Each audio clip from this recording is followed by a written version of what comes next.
Well, President Biden has signed an important legislation today to prioritise finding out how coronavirus came to be.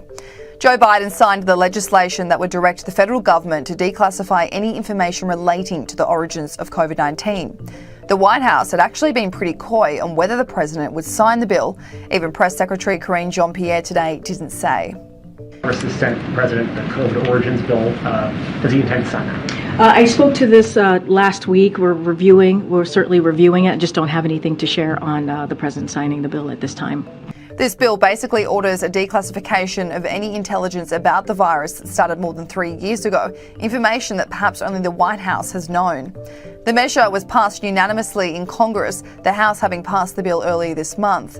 The bipartisan bill directs the Office of the Director of National Intelligence to declassify anything relating to the Wuhan Institute of Virology. President Biden's statement read, "My administration will continue to review all classified information relating to the COVID-19's origins, including potential links to the Wuhan Institute of Virology. In implementing this legislation, my administration will declassify and share as much of that information as possible, consistent with my constitutional authority to protect against the disclosure of information that would harm national security." Now, this all comes back to the fact the lab leak theory has been thrown back into the spotlight. When Donald Trump was president, he believed the virus originated at a lab in Wuhan, China. However, many pushed back on that narrative, believing it was just a conspiracy theory. In May 2021, Joe Biden, only a few months into his presidency, gave intelligence agencies 90 days to investigate two theories.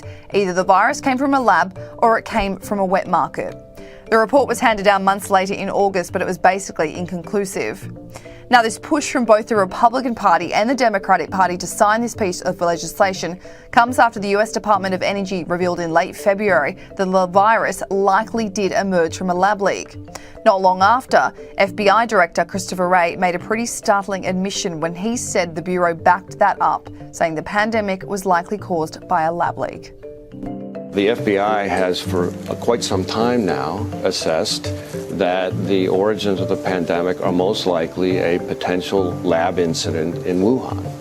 Let me step back for a second. The FBI has folks, agents, professionals, analysts, virologists, microbiologists, etc., who focus specifically on the dangers of biological threats, which include things like novel viruses like COVID,